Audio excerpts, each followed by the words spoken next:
ನನಗ್ ಗೊತ್ತು, ಅನ್ನ ಕಣ್ಣಿಗೆ ಬಿದ್ರೆ ಬಾಯಿಂದ ಮಾತೆ ಹೊರಗ್ ಬರಲ್ಲ ಅಂತ. ತಿನ್ನು. ಸಾರ ಇದು ಹುಳಿ ಹಾಕಿದ್ಯಾ ಗಂಜಲ ಹಾಕಿದ್ಯಾ? ಬಾಯಿಗೆ ಏನಕ್ಕೆ ಆಗ್ತಿಲ್ಲ? ಈ ಸಂಪತ್ತಿಗೆ ಊಟ ರೆಡಿ, ಹೆಂಡತಿ ರೆಡಿ ಅಂತ ಜಂಬ ಬೇರೆ. ಯಾಕೆ, ಏನಾಯ್ತು? ಏನಾಗೋದು, ಹುಡುಗಾಟ ಜಾಸ್ತಿ ಆಗೋಯ್ತು.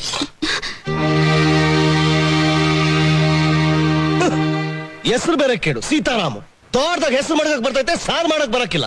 ನೋಡೆ, ನನಗೆ ಹೋಯ್ತಾ ಇವನಿ, ವಾಪಸ್ ಬರೋ ಅಷ್ಟರಲ್ಲಿ ಎಲ್ಲಾ ಊಟ ನೀನೇ ತಿಂದು ಮುಗಿಸಿರ್ಬೇಕು. ವಾಂತಿ ಆದ್ರೂ ಪರವಾಗಿಲ್ಲ, ಆದ್ರೆ ನೀನ್ ತಿಂದು ಮುಗಿಸಿದ್ಮೇಲೆ ನಾನು ವಾಪಸ್ ಬರೋದು. ಹೇಳ್ತಾ ಇವನಿ.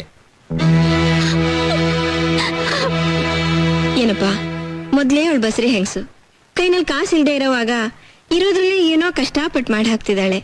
ಉಪ್ಪು ಖಾರ ಸ್ವಲ್ಪ ಹೆಚ್ಚು ಕಮ್ಮಿ ಆಗಿದ್ರು ಏನೋ ಅನುಸರಿಸ್ಕೊಂಡು ಊಟ ಮಾಡೋದ್ ಬಿಟ್ಟು ಹೀಗ್ ಕೋಪ ಮಾಡ್ಕೊಂಡು ಹೋಗ್ತಿದ್ಯಲ್ಲ, ಇದ್ ನ್ಯಾಯನಾ? ರೊಕ್ಕಮ್ಮ, ಉಪ್ಪು ಖಾರ ಕಡು